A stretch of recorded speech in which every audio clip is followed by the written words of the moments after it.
একটা খুব গরম দিন। সূর্য যেন আগুন ঢালছে আকাশ থেকে। এক বুড়ো কাক তৃষ্ণায় ক্লান্ত হয়ে উড়ে যাচ্ছে পানি খুঁজে খুঁজে। সে খাল, পুকুর, গর্ত সবখানে খুঁজে বেড়াল, কিন্তু কোথাও এক ফোঁটা পানিও নেই। কাকটা যেন একেবারেই হাল ছেড়ে দিতে বসেছে।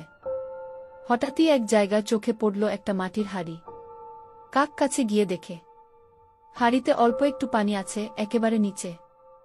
কিন্তু কিভাবে সেই পানি পৌঁছাবে? কাক তখন বুদ্ধি খাটাল।